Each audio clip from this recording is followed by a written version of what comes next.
I had one foot on the train platform when a man I had never seen before grabbed my arm with both hands. His skin was ice cold. His voice cracked as he said, "Do not get on that train." I pulled Sophie closer to me, my 9-year-old daughter, who was clutching her stuffed rabbit. The man's eyes were full of terror, and what he said next made my heart drop. I just got off that train alive. No one else did. My name is Alyssa Monroe. I am 33 years old, and this was supposed to be a simple trip to bring my family back together. Instead, it became the day I questioned life, death, and what waits in between. If you are watching this, stay with me to the end. And if you believe that instinct can save a life, subscribe and let me know in the comments where you are watching from. The morning started with hope. It was the first time in months that I felt like things might finally get better. I was traveling with my daughter Sophie to attend a court hearing for my younger brother Noah. He is only 17 and had made a mistake that could change his future forever. I promised him I would be there, that I would fight for him in that courtroom. And this train was the only way to make it before the hearing. The station was colder than I expected.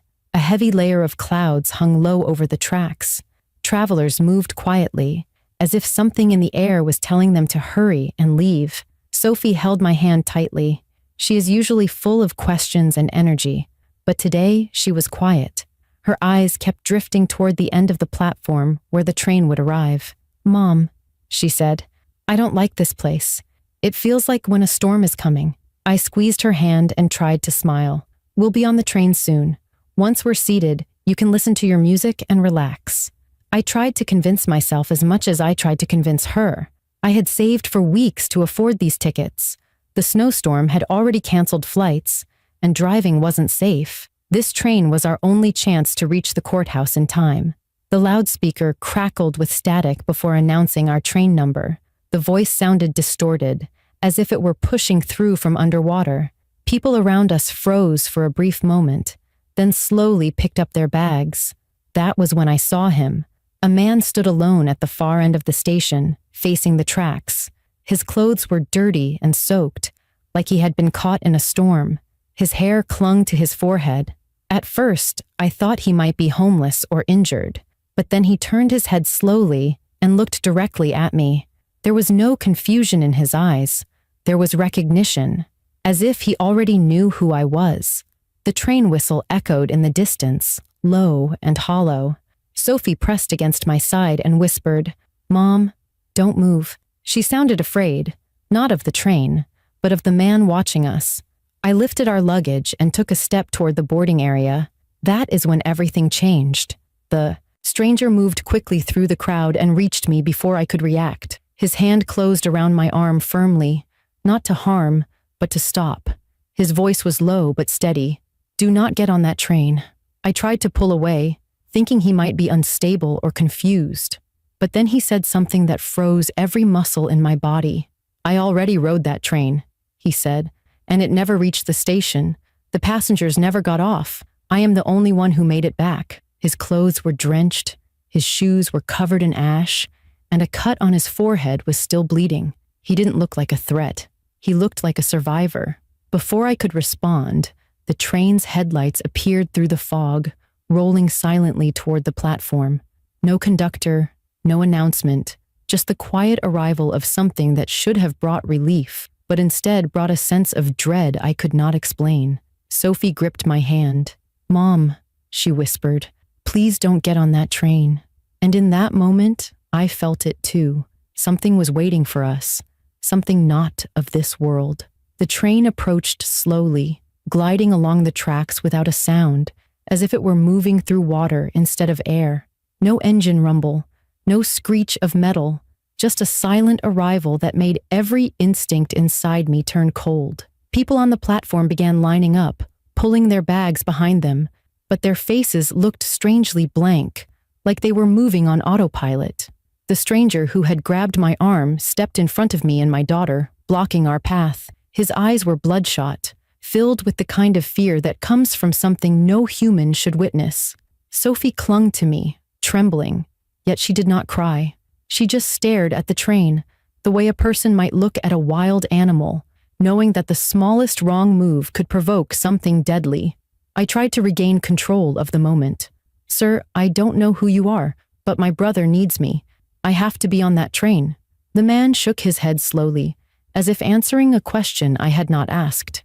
"That train isn't going to your destination. It doesn't take you anywhere. It takes you instead." His words made no sense, yet the weight of them pressed hard against my chest. I looked around, expecting someone from station security to intervene, but no one even seemed to notice him. It was like we were isolated in our own reality. A gust of wind rushed through the platform, colder than anything I had ever felt, even though we were indoors. The train came to a stop. The doors opened with a slow hiss.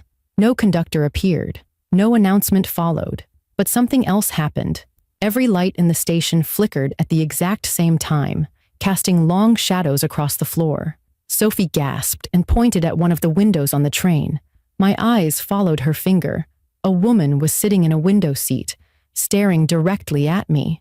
Her hair was wet, her clothes torn.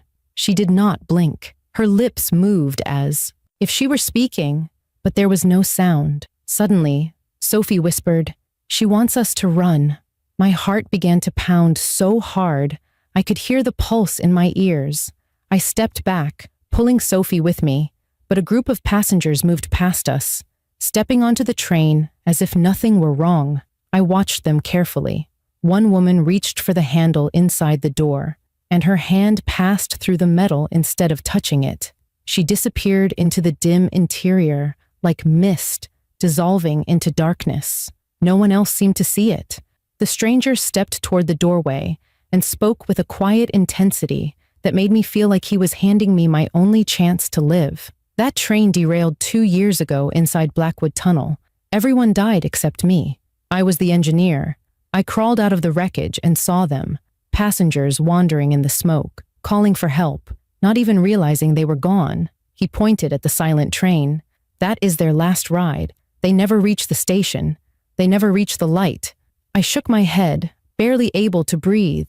I wanted to deny it all, but every part of my body screamed that he was telling the truth. Sophie tugged my sleeve and said something that made me nearly fall to my knees. "Mom," she whispered, "I hear Uncle Noah calling from inside." The moment she said it, the floor beneath my feet vibrated faintly, like distant thunder.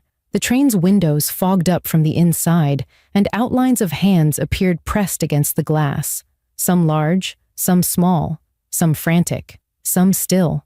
The stranger grabbed my shoulders. "If you set foot on that train, you won't get off. You won't die. You'll be trapped. Forever."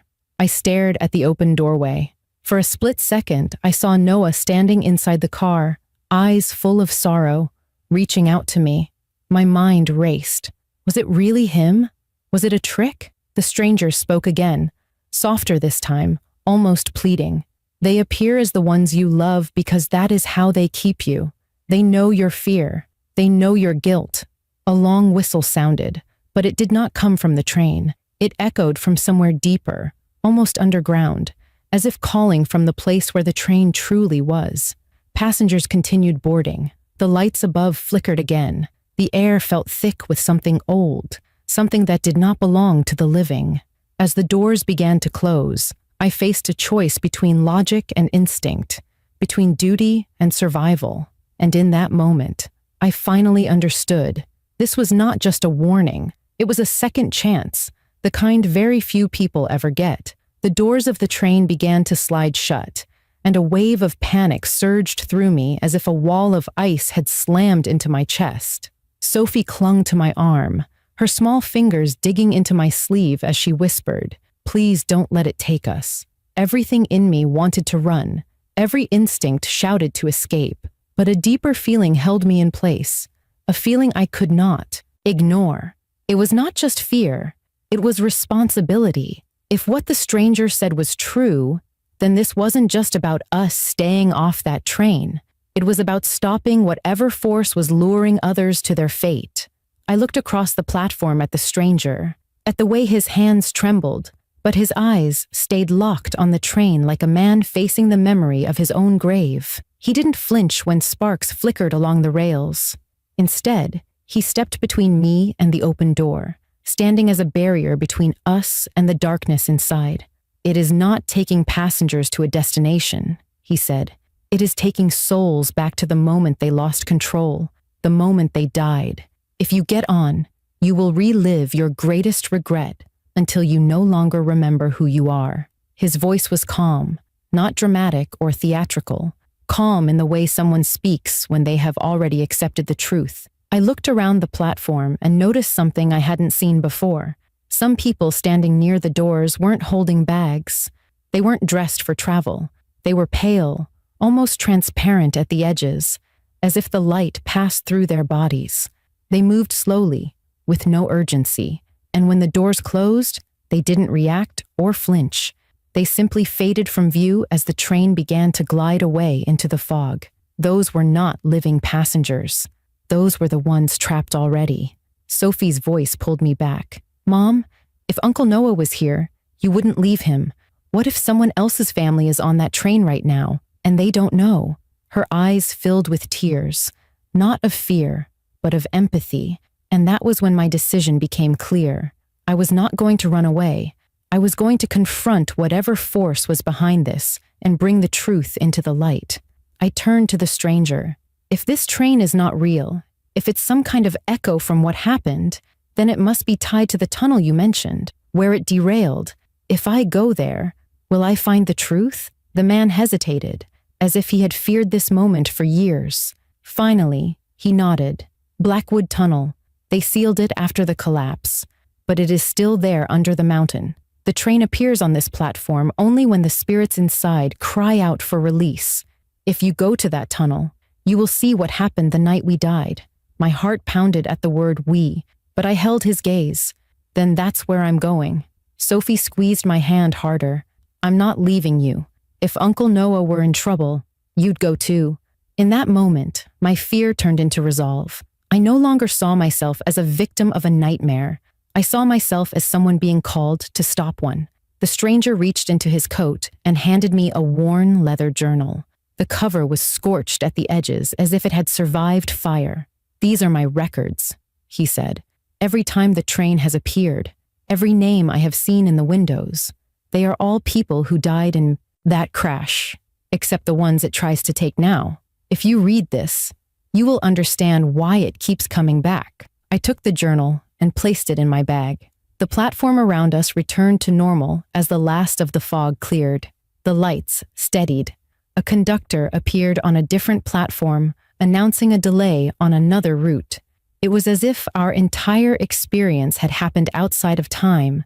People around us began to move as though waking from a dream. No one mentioned the ghost train. No one asked where it went.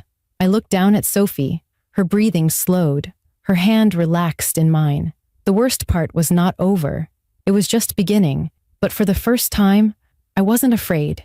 I was certain. I stepped off the platform, not toward escape, but toward truth. And I knew that the next choice I made would determine whether the lost souls of Blackwood Tunnel would remain trapped forever, or finally reach peace. The drive to Blackwood Tunnel was long, winding, and shrouded in a thick fog that seemed to grow heavier the closer we came to the mountainside. It wasn't like natural fog.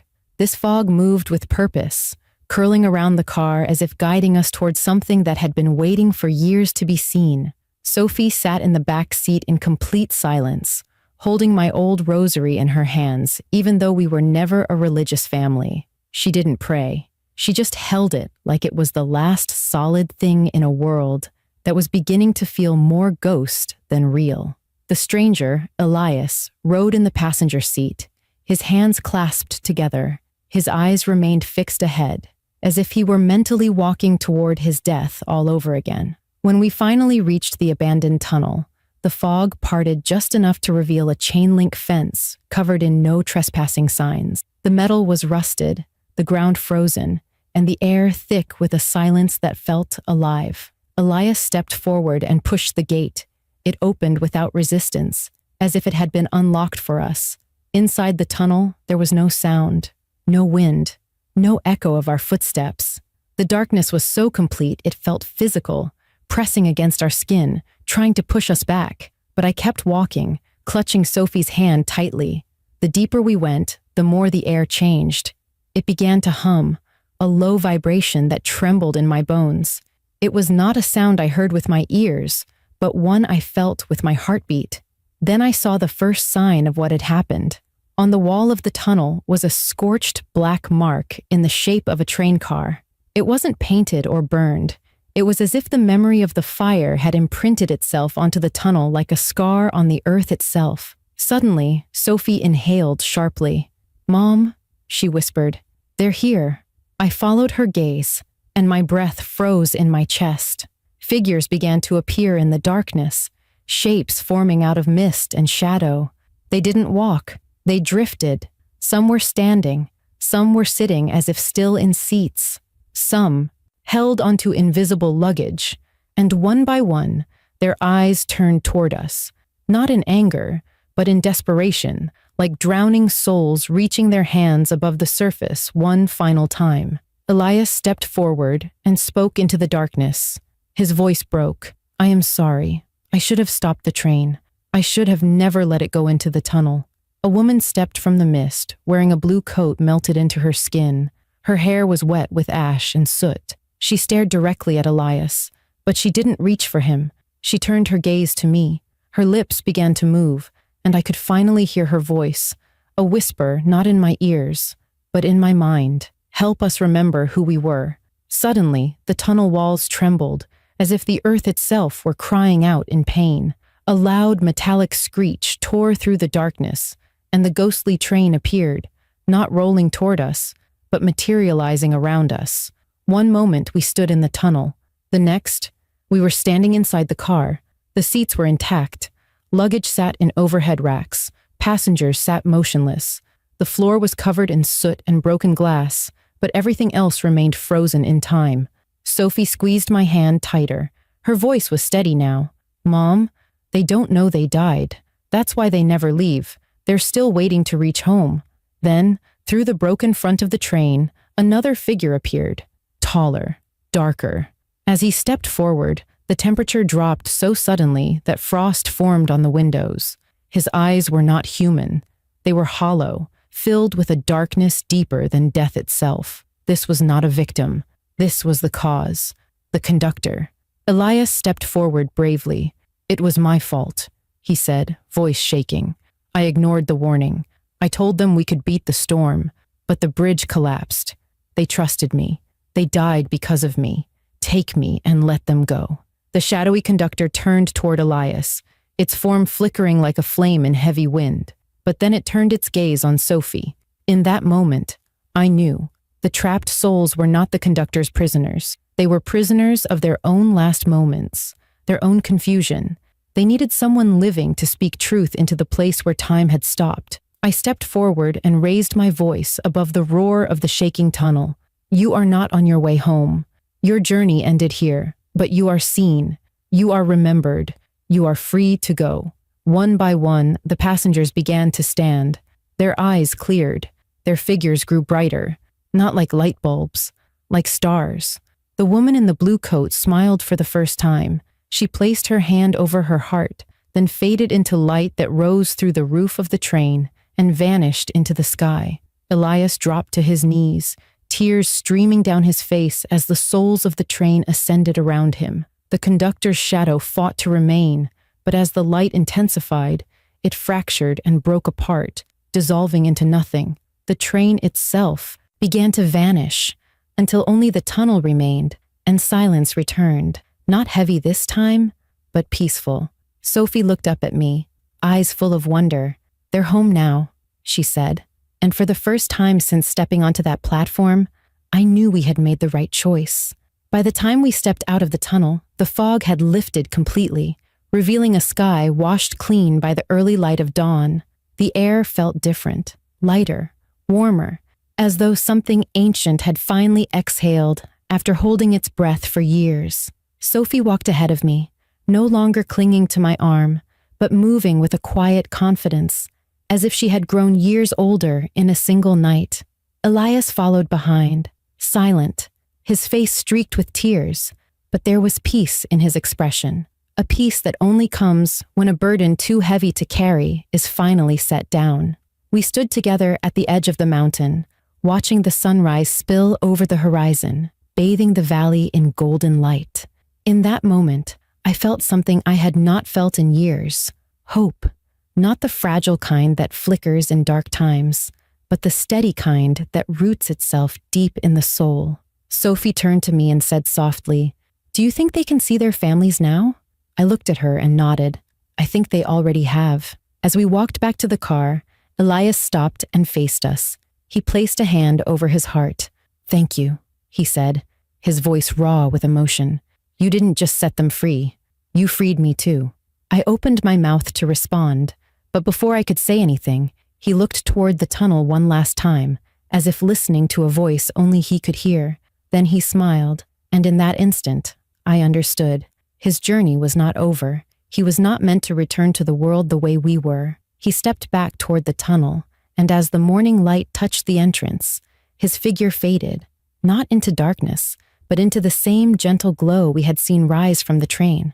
Sophie grabbed my hand and whispered, "He went with them." I nodded, tears filling my eyes. He stayed behind so they wouldn't be alone in the end.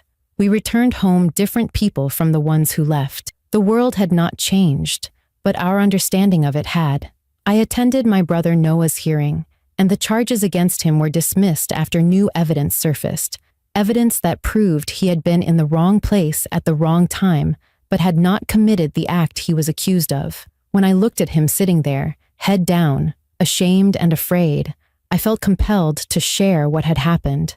Not every detail, but enough to tell him one truth: life gives us warnings, and sometimes those warnings are not meant to scare us. They are meant to save us. Noah hugged me outside the courthouse and said, "I don't know how, but I feel like someone fought for me before I even knew I needed it." I thought about the train, about the souls who never reached their destinations, and about how, when they called out, they weren't trying to pull the living into their fate. They were trying to make sure we did not repeat theirs. In the weeks that followed, news of a decades-old train wreck investigation reopened, leading to full recovery efforts in Blackwood Tunnel. Families who had waited years with unanswered questions were finally given closure. The names of the passengers were read aloud in a memorial service that drew thousands of people, including survivors' families who had moved on but never healed. I stood in the crowd holding Sophie's hand, watching candles being lit one by one. As each flame flickered to life, it felt like a soul was being welcomed home. On our way back to the car, Sophie stopped walking and looked up at me. "Mom," she said, "if the train ever comes back, do you think we'll know?" I thought about her question, not with fear, but with understanding. "We won't need to see it," I said, "because now we know how to listen." The real horror had never been death. It had been silence, souls forgotten, voices unheard, stories unfinished. And that night at the station, we were given a choice that most people never see. We chose to listen, to act, to stand between the living and the lost. And in doing so, we did not just save our lives, we restored theirs. This is why I share this story, not to frighten you, but to remind you that life often speaks in whispers before it screams. The difference between fate and survival may come down to whether you listen. If this story opened your heart or made you question what lies beyond what we see, make sure to subscribe and comment where you are watching from. Your voice might be the one that guides someone else to safety.